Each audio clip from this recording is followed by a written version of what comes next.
తెలంగాణలో ఇప్పుడు ఒకటే చర్చ. వీధి కుక్కలు కలవరపెడుతున్నాయి. రోడ్డెక్కితే చాలు ఎటువైపు నుంచి ఏ కుక్క కాటేస్తుందోనన్న భయం రాష్ట్ర వ్యాప్తంగా ఉంది. ఇక మరోవైపు వందల సంఖ్యలో కుక్కలు చనిపోతున్నాయంటూ మండిపడుతున్నారు జంతు ప్రేమికులు. తెలంగాణలో వీధి కుక్కలు సమస్యగా మారాయా? వందలు వేలల్లో కుక్కల మరణాలు వెనుక ఎవరున్నారు? ఇది ప్రభుత్వ వైఫల్యమా? ఇప్పుడు ఇదే తెలంగాణ హాట్ టాపిక్ గా మారింది. గ్రామమా, పట్టణమా, నగరమా ఇలాంటి తేడా ఏదీ లేదు. వీధి కుక్కల కాట్లతో తెలంగాణ అంతా వణుకుతోంది. పిల్లలు బయటకు రావడం కాదు కదా, ఇంటి ముందు ఆడుకోవాలంటేనే తల్లిదండ్రుల గుండెల్లో దడ. అందుకు కారణం వీధి కుక్కలు పిల్లలపై అటాక్ చేస్తుండడమే. పిల్లలే కాదు, వృద్ధులు, మహిళలు ఒంటరిగా కనిపిస్తే చాలు వీధి కుక్కలు రెచ్చిపోతున్నాయి. చిన్న పెద్ద అన్న తేడా లేకుండా దాడి చేస్తున్నాయి.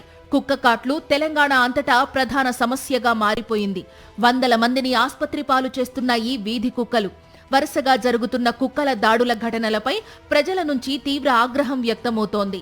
వీధి కుక్కల్ని నియంత్రించాలి, అవసరమైతే మట్టుబెట్టాలి అంటూ సామాన్యులు గళం విప్పుతున్నారు. బాటపడి పిల్లలు స్కూల్ పోవాలన్నా చాలా ఇబ్బంది ఉంది, కష్టం ఉంది.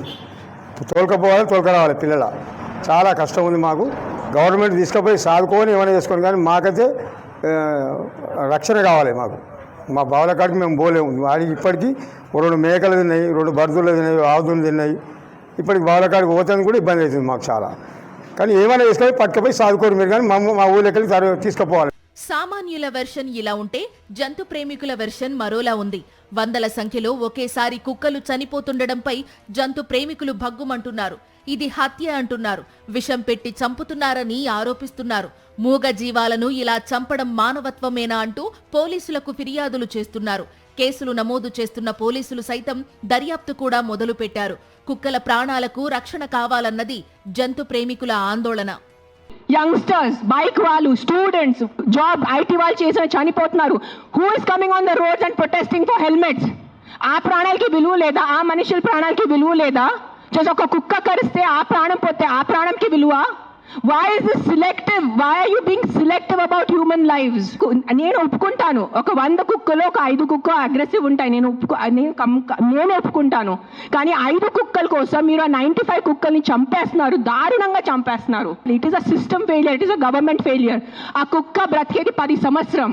దానికి మీరు సరిగా ఏబీసీ చేస్తే, బర్త్ కంట్రోల్ చేస్తే, వ్యాక్సినేషన్స్ ఇస్తే 10 సంవత్సరాల కుక్క చనిపోతుంది. దాని తర్వాత దాని కుక్కలకి పిల్లలు ఉండదు. You will anyways have a dog free society. దానికి ఏంటి, ఎందుకు కుక్కల్ని చంపాలి?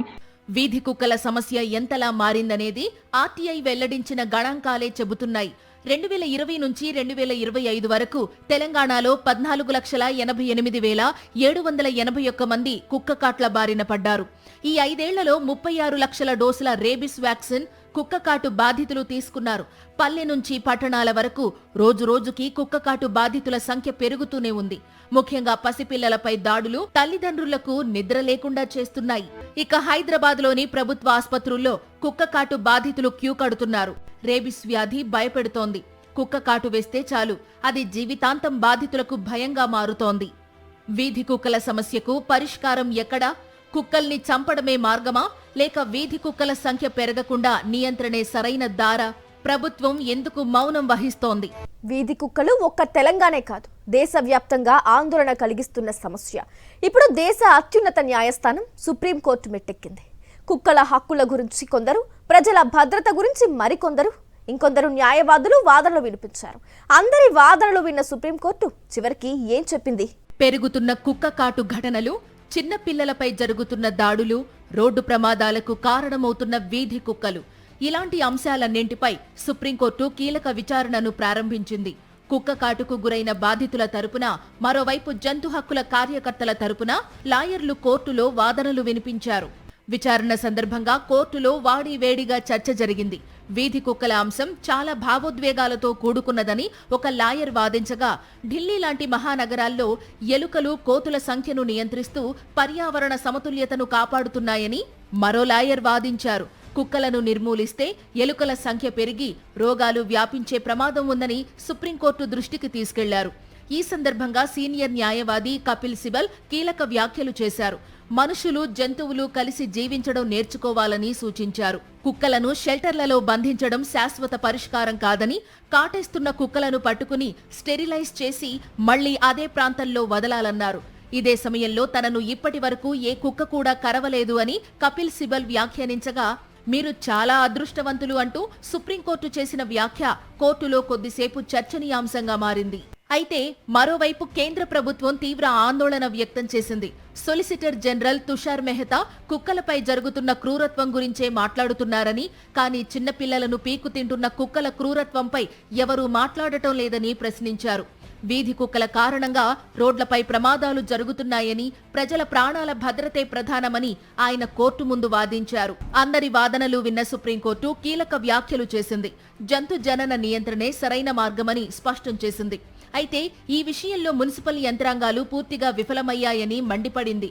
దేశవ్యాప్తంగా సుమారు 5,02,00,000 కుక్కలు ఉండగా వాటిని నియంత్రించేందుకు కేవలం 66 జంతు జనన నియంత్రణ కేంద్రాలకే గుర్తింపు ఉండడంపై సుప్రీంకోర్టు తీవ్ర ఆందోళన వ్యక్తం చేసింది. వీధి కుక్కల హక్కులు, సామాన్య ప్రజల భద్రత ఈ రెండింటి మధ్య సమతుల్యత సాధించడం ప్రస్తుతం దేశం ఎదుర్కొంటున్న అతిపెద్ద సవాలుగా మారిందని సుప్రీంకోర్టు అభిప్రాయపడింది.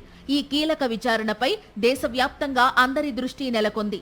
సుప్రీంకోర్టు తుది నిర్ణయం వీధి కుక్కల సమస్యకు శాశ్వత పరిష్కారం చూపుతుందా లేదా వివాదం మరింత ముదురుతుందా అన్నది వేచి చూడాల్సిందే. వీధి కుక్కలపై దేశవ్యాప్తంగా రచ్చ నడుస్తోంది. ఒకవైపు కుక్క కాట్లతో ప్రజలు భయపడుతుంటే, మరోవైపు కుక్కల హక్కుల పేరుతో ఉద్యమాలు చేస్తున్నారు జంతు ప్రేమికులు. సుప్రీంకోర్టు వరకు వెళ్లిన ఈ అంశం ఇప్పుడు గ్రామ రాజకీయాలను ప్రభావితం చేస్తోంది. పోలీస్ స్టేషన్లను కూడా కుదిపేస్తోంది. తెలంగాణలో పలు జిల్లాల్లో ఇటీవల ఒకేసారి వందల సంఖ్యలో వీధి కుక్కలు చనిపోవడం హాట్ టాపిక్ గా మారింది. ఇది సహజ మరణమా లేదా ఉద్దేశపూర్వకంగా చంపారా అనే అనుమానాలతో జంతు ప్రేమికులు, ఎన్జీఓలు పోలీసుల్ని ఆశ్రయిస్తున్నారు. వీధి కుక్కల కాట్లు ఒక సమస్య అయితే, వాటిని నియంత్రించే ప్రయత్నాలు మరో పెద్ద వివాదంగా మారుతున్నాయి. అసలు తెలంగాణలో ఏం జరుగుతోంది? వీధి కుక్కల వెనుక రాజకీయాలున్నాయా? సుప్రీంకోర్టులో వీధి కుక్కల వ్యవహారంపై విచారణ కొనసాగుతూనే ఉంది. కుక్కలను ఎలా నియంత్రించాలి అన్న దానిపై భిన్నమైన వాదనలు జరుగుతూనే ఉన్నాయి. ఒకవైపు స్టెరిలైజేషన్, జంతు జనన నియంత్రణే పరిష్కారం అంటున్నారు. మరోవైపు వీధి కుక్కలను చంపాలన్న డిమాండ్లు కూడా వినిపిస్తున్నాయి. వీధి కుక్కలపై నెలకొన్న వివాదం రాజకీయ రంగు కూడా పులుముకుంది. ఇటీవల తెలంగాణలో జరిగిన పంచాయతీ ఎన్నికల్లో వీధి కుక్కలు, కోతుల సమస్య ప్రధాన ఎజెండాగా మారింది. చాలా గ్రామాల్లో కుక్కల సమస్య పరిష్కరించే వారికే ఓటు అని ప్రజలు స్పష్టంగా చెప్పడంతో అభ్యర్థులు వీధి కుక్కలను కంట్రోల్ చేస్తామంటూ హామీలు ఇచ్చారు. ఇప్పుడు ఎన్నికల్లో గెలిచిన వారిపై ఆ హామీలు నిలబెట్టుకోవాలన్న ఒత్తిడి గ్రామాల నుంచి వస్తోందట. ఈ క్రమంలోనే తెలంగాణలో పలు ప్రాంతాల్లో ఒకేసారి పెద్ద సంఖ్యలో వీధి కుక్కలు చనిపోవడం సంచలనం సృష్టిస్తోంది. మేము కొట్టినా కానీ కుక్కల గురించి ఎక్కడన్నా మీరు భద్రం చేసుకుని మా చేత కాకు కుక్కలు కొట్టలేకపోతున్నాను. నేను అయితే కనీసం తెల్లారి దగ్గర 10-15 ఉంటాయి అంకల మనుషులకు అభిరై ఏమైనా కనపడ్డా అంటే వేసుకొని నేనైతే అంటే ఉరకలేకని నిమ్మలాగా ఉంది. ఇప్పుడు ఏం చేయాలి? కామారెడ్డి జిల్లాలో ఇటీవల దాదాపు 250 వీధి కుక్కలు చనిపోవడం హాట్ టాపిక్ అయ్యింది. ఎన్జీఓ ఫిర్యాదు మేరకు పోలీసులు కేసు నమోదు చేశారు. 3 గ్రామాల పరిధిలో ఈ ఘటన జరిగిందన్న ఆరోపణలతో ఆ గ్రామాల సర్పంచులను నిందితులుగా చేర్చారు. ఇదే తరహాలో హన్మకొండ జిల్లాలో కూడా దాదాపు 300 కుక్కల మరణాలు కలకలం రేపాయి. 2 గ్రామాల పరిధిలో కుక్కలను చంపారన్న ఆరోపణలతో అక్కడి సర్పంచులపై కేసులు నమోదయ్యాయి. తాజాగా రంగారెడ్డి జిల్లా యాచారంలో 100 వీధి కుక్కలను చంపారన్న ఆరోపణలపై పోలీసులు కేసు నమోదు చేసి విచారణ ప్రారంభించారు. గ్రామ సర్పంచ్తో పాటు ఇతరులను కూడా నిందితులుగా చేర్చారు. రీసెంట్గా కూడా హనుమకొండ అండ్ కామారెడ్డిలో సుమారు 500 స్ట్రే డాగ్స్ని ఇలానే సేమ్ ప్రొసీజర్లో చంపించేశారు. ఎవరైతే ఉన్నారో ఈ గ్రామ సర్పంచ్లు, వాళ్ళపైన కూడా ఎఫ్ఐఆర్ రిజిస్టర్ అయింది. అక్కడ ఈ న్యూస్ ఇంత వైరల్ అయినా కూడా రిపీటెడ్లీ అదర్ ప్లేసెస్లో, అదర్ విలేజెస్లో ఉన్న సర్పంచ్లు కూడా సేమ్ యాక్టివిటీని చేస్తున్నారు, కొంచెం కూడా భయం లేకుండా. నేను స్టేట్ గవర్నమెంట్ని కోరుకుంటున్నాను ఇలాంటివి స్టాప్ చేయించాలి ఇమ్మీడియట్లీ అని. అండ్ మనకి ఈ వీధి కుక్కల్ని, ఈ డాగ్ బైట్స్ని స్టాప్ చేయడానికి అంటే ఇది కాదు కరెక్ట్ వే. మనకి ఒక ప్రొసీజర్ ఉంది, ఏబీసీ రూల్స్ అనేవి మనకు ఉన్నాయి. వాటికి వీధి కుక్కలకు ఆపరేషన్లు చేయించి వ్యాక్సినేషన్లు చేయించాలి. అండ్ ఇది అండి ప్రొసీజర్. కానీ ఇట్లా చంపేయడం వల్ల అండ్ ఇలా చేస్తే మనకి ఆ పాపులేషన్ అనేది ఏమాత్రం స్టాప్ అవ్వదు. వీధి కుక్కలు మనుషులను కరిచి గాయపరచడం ఒకవైపు అయితే వాటిని నివారించేందుకు జరుగుతున్న చర్యలు మరోవైపు దుమారం రేపుతున్నాయి. ప్రజల భద్రత ముఖ్యమా, జంతు హక్కులే ప్రాధాన్యమా?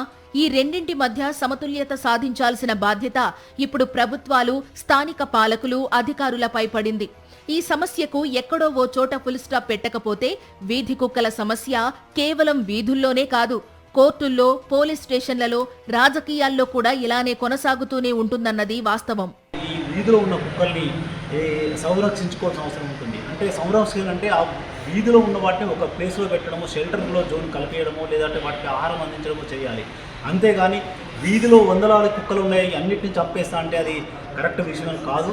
అదేవిధంగా ఎవరిని చంపాలనుకున్నా కూడా ఏదైనా వ్యాధి నిర్ధారణ సోకిన తర్వాత, నివారణ అయిన తర్వాత మాత్రమే, డాక్టర్ సలహా సంప్రదింపులు చేసిన తర్వాత మాత్రమే దాన్ని ఒక తగిన నిర్ణయం తీసుకోవాల్సిన అవసరం ఉంటుంది. నిపుణులు చెబుతున్నది ఒక్కటే, వీధి కుక్కలపై అవగాహన అవసరమంటున్నారు. నియంత్రణ చర్యలు తప్పనిసరని చెబుతున్నారు. స్టెరిలైజేషన్, వ్యాక్సినేషన్ వేగవంతం కావాలంటున్నారు. ఫైనల్ గా కుక్కలు మనుషుల శత్రువులు కావు, కానీ నిర్లక్ష్యం మాత్రం మనందరికీ శత్రువే. ప్రజల భద్రత, జంతు సంరక్షణ రెండింటికీ సమతూకం అవసరం. లేదంటే ఈ కుక్కకాటు మరణాల చర్చ కంటిన్యూ అవుతూనే ఉంటుంది.